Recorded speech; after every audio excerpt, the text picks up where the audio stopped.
Right. ఇక తెలంగాణలో BJP Congress నువ్వా నేనా అంటూ తలబడతా ఉన్నాయి. సమాన సీట్లు 7 సీట్లతోటి ఉన్నటువంటి 17 స్థానాలలో కూడా బీజేపీ 7 కాంగ్రెస్ 7 మరి లీడ్ సాధిస్తా ఉన్నాయి. అంటే చూసుకోండి తెలంగాణలో బీజేపీ పార్టీ ఏ రకంగా పాగా వేయబోతా ఉన్నదో. ప్రధానంగా మరి బలపడతా ఉన్నది బీజేపీ. గతంలో అంతకుముందు పార్లమెంట్ ఎన్నికలు మనం పోల్చుకున్నట్టయితే కేవలం 4 స్థానాలకు పరిమితమైనటువంటి బీజేపీ పార్టీ అంతకు ముందు పార్లమెంట్ ఎన్నికలు 2019 కంటే చూసుకున్న పార్లమెంట్ లో కూడా మరి అంత బీజేపీ అంత ప్రభావం లేదు. కానీ ఇప్పుడు 2024 వచ్చేసరికి తెలంగాణ రాష్ట్రంలో బీజేపీ ప్రధానంగా మరి ముందుకు దూసుకుపోతా ఉన్నది. ఇక మల్కాజ్గిరి, తర్వాత వరంగల్, కరీంనగర్, మహబూబాబాద్ సొంత జిల్లా ముఖ్యమంత్రి రేవంత్ రెడ్డి సొంత జిల్లాలో కూడా డీకేఆర్ ఉన్న బీజేపీ మరి అక్కడ కాంగ్రెస్ పార్టీ అధికారంలో ఉన్నది.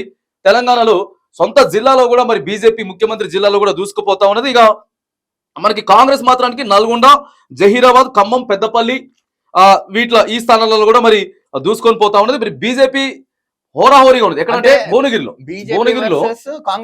భువనగిరిలో ప్రధానంగా భువనగిరి ఎంపీ సీట్ ఏదైతే ఉన్నదో అక్కడ బీజేపీ ఫస్ట్ కొంత లీడింగ్ లోకి వెళ్తున్నది. ఆ తర్వాత మళ్ళీ కాంగ్రెస్ వెళ్తుంది. పోటాపోటీగా పడతా ఉన్నాయి భువనగిరిలో. ఏదేమైనా కానీ తెలంగాణ రాష్ట్రంలో రెండు కూడా కాంగ్రెస్ పార్టీ, బీజేపీ పార్టీ ప్రధానంగా సమాన సీట్లతో పోతుంది. బీఆర్ఎస్ లేదు. బీఆర్ఎస్ ఒక సీట్ చూపించింది. బీఆర్ఎస్ ఫస్ట్ ఎక్కడంటే మెదక్ చూపించింది లీడింగ్, మళ్ళీ అది కూడా వెనక్కి వచ్చేసింది. అంటే టఫ్ ఫైట్ కాంగ్రెస్ బీజేపీ మరి చాలా పుంజుకున్నది. చాలా పుంజుకున్నది. ఇక నేషనల్ వ్యాప్తంగా చూసుకుంటే మాత్రానికి ఇక్కడ ఇండియా కూటమికి 295 295 లీడింగ్ లో ఉంటే ఇండియా కూటమి 210 అంటే పెరిగింది. ఇండియా కూటమి గతంతో పోల్చుకున్నట్టయితే చాలా పెరిగింది. ఎంత పెరిగిందనంటే ఇంతకు ముందు దాదాపుగా 150 120 నుంచి 150 డిఫరెన్స్ ఉండేది. కానీ ఒకేసారి పుంజుకొని ఇప్పుడు కేవలం 70 to 80 అంటే ఇండియా కూటమి కూడా కొద్దిగా మెజారిటీ లీడింగ్ లోకి వెళ్తున్న సందర్భం కూడా మనం కనబడతా ఉంది. ఇక ప్రధానంగా మరి నరేంద్ర మోడీ తర్వాత రాహుల్ గాంధీ, అమిత్ షా వీళ్ళంతా కూడా చాలా ముందంజలో ఎక్కువ ఓట్లతోటి ముందంజలో ఉన్నారు. ఇక వాళ్ళ గెలుపు మాక్సిమం ఖరారు అయిపోయే అవకాశం ఉన్నది. మరి ఆంధ్రప్రదేశ్ రిజల్ట్ మనం రిజల్ట్ ఇప్పుడు చూసుకున్నట్లయితే బిగ్ బ్రేకింగ్ ఏంటంటే రాజమండ్రి ఎంపీ పురంధేశ్వరి గారు 11,504 ఓట్లతో ఆధిక్యంలో ఉన్నారు. ముందు వచ్చిన నెక్స్ట్ మచిలీపట్నం నుంచి కొల్లు రవీంద్ర ముందంజలో ఉన్నారు. పేని కిట్టు మీద ముందంజ ఉన్నారు ఎవరు? కొల్లు రవీంద్ర. నెక్స్ట్ పిఠాపురంలో పవన్ కళ్యాణ్ 2వ రౌండ్ లో 9,350 మెజార్టీతో ఆయన ముందు ఉంటారు. బండారు సత్యానందరావు కొత్తపేటలో 6,103 మెజార్టీతో ఫస్ట్ రౌండ్ లో దూసుకుపోతున్నారు. నెక్స్ట్ ఇక్కడ ముమ్మిడివరం పార్లమెంట్ సెగ్మెంట్ లో చూసుకున్నట్లయితే గంటి హరీష్ మాధుర్ ఎవరైతే ఉన్నారో ఆయన ఎంపీ 3,400 ఓట్స్ తో ముందున్నారు. నెక్స్ట్ వాసంశెట్టి సుభాష్ రామచంద్రపురంలో ఆధిక్యంలో ఉన్నారు. అమలాపురంలో రామచంద్రపురంలో అసెంబ్లీ టీడీపీ కైవసం చేసుకుంది. భయంకరంగా టీడీపీ ముందంజలో వెళ్ళిపోతుంది. నిజంగా ఇప్పుడు ఈ పోస్టల్ బ్యాలెట్ లో టీడీపీ నిజంగా ఎంత వేగంగా వెళ్ళాలి అంత వేగంగా వెళ్ళిపోతుంది. నెక్స్ట్ కాకినాడ జనసేన కూటమి పార్లమెంట్ అభ్యర్థి అయిన తంగెల శ్రీనివాస్ 3,100 ఆధిక్యంలో ఉన్నారు. నెక్స్ట్ మొదటి రౌండ్ ముగిసేసరికి పవన్ కళ్యాణ్ ప్రత్యర్థి సమీప అభ్యర్థి అయిన వైసీపీ వంగా గీత మీద మంచి మెజార్టీతో ఉన్నారు.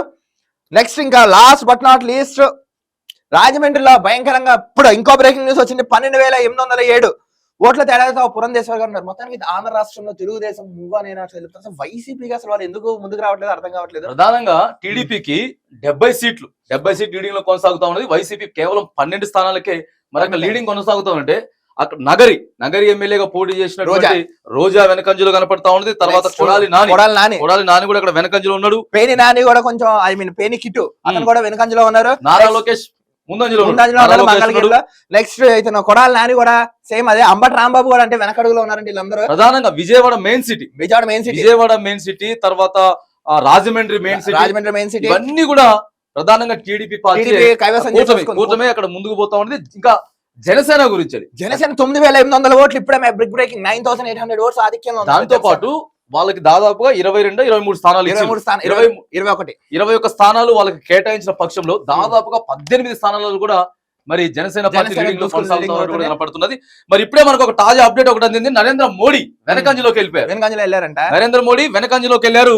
మరి అక్కడ ఉన్నటువంటి ఇండియా కూటమి అభ్యర్థి నరేంద్ర మోడీని లీడ్ చేసుకుంటా ముందుకెళ్ళిపోయినటువంటి ఒక బ్రేకింగ్ న్యూస్ కూడా మనకి ఇప్పుడే అందుతా ఉన్నది. మరి ఇక ఏది ఏమైనా కానీ ప్రజా తీర్పు పోస్టల్ బ్యాలెట్ లెక్కింపు అయిపోయినది. ఆల్రెడీ మొదటి రౌండ్ ఫలితాలు కూడా వచ్చేసినాయి. మొదటి రౌండ్ ఫలితాల్లో కూడా ప్రధానంగా ఇవన్నీ కనపడతా ఉన్నాయి. తెలంగాణలో కాంగ్రెస్ పార్టీ, బీజేపీ పార్టీ 7 స్థానాలు ఉంటే అదర్స్ అంటే ఎంఐఎం ఒక సీట్ అలాగా. ఎంఐఎం కూడా కొద్దిగా అటు ఇటు అయింది. మొదటిగా అక్కడ కూడా తక్కువ స్థానాలు ప్రధానంగా ఎంఐఎం హైదరాబాద్, ఇకపోతే మనకు వరంగల్, వరంగల్, భువనగిరి ఈ 3 స్థానాలు కూడా వరంగల్ లో మనం చూసుకున్నట్టయితే కడియం కావ్య ఫస్ట్ అక్కడ కాంగ్రెస్ పార్టీ నుంచి ఆమె చేస్తా ఉన్నది. బీజేపీ పార్టీ కొంత లీడింగ్ లోకి వెళ్ళింది, మళ్ళీ ఇప్పుడు కడియం కావ్య చూపిస్తా ఉన్నది. భువనగిరిలో కూడా అంతే. ఇక సికింద్రాబాద్ లో కిషన్ రెడ్డి, నిజామాబాద్ లో ధర్మ, వీళ్ళంతా మల్కాజ్గిరిలో ఈటల రాజేందర్ వీళ్ళంతా బీజేపీ మాత్రానికి మంచి చాలా బలంగా లాస్ట్ టైం 4 వస్తాయి, ఇప్పుడు 7 వస్తాయి దగ్గర అంటే 3 స్థానాలు బీజేపీ మంచిగా పుంజుకుంటూనే. ఇంకా పోస్టల్ బ్యాలెట్ ఇంకా ఫైనల్ రిజల్ట్ రాలేదు. దీన్ని బట్టి చూసుకుంటే అధికంగా ఉన్నారు. చూడు ఇంకోటి breaking 295 seats NDA, 210 India. Next TDP ఏపీలో 70 సీట్స్ కొట్టేసింది. 70 వచ్చాయి, వైసీపీ కేవలం 12కి అయిపోయింది. ఏంటో అసలు బాగా ఉత్కంఠ. ఇప్పుడు తెలంగాణలో అయితే చెప్పాలి tough fight between Congress and BJP. అంటే బీఆర్ఎస్ కి అసలు ఎటువంటి సముచిత స్థానం తెలంగాణ అయితే లేదు. సరే, ప్రజా తీర్పు అయితే ఇలా ఉంది. మరి ఇక చూస్తూ ఉండండి ఆకాశం టీవీ. ఖచ్చితంగా మరి మీకు మినిట్ టు మినిట్ ఖచ్చితంగా అప్డేట్ ఇస్తూనే ఉంటుంది మన ఛానల్. ఎవరు ముందంజలో ఉన్నారు నేషనల్ వైడ్ గా, తర్వాత 2 తెలుగు రాష్ట్రాలతో పాటు మరి మిగతా స్థానాలలో ఢిల్లీలో, ప్రధానంగా ఢిల్లీలో బీజేపీ అక్కడ ముందంజలో ఉందంట. బీజేపీ ముందంజలో ఉండడం కూడా మనం ఇక్కడ రిజల్ట్స్ మనం చూస్తా ఉన్నాం.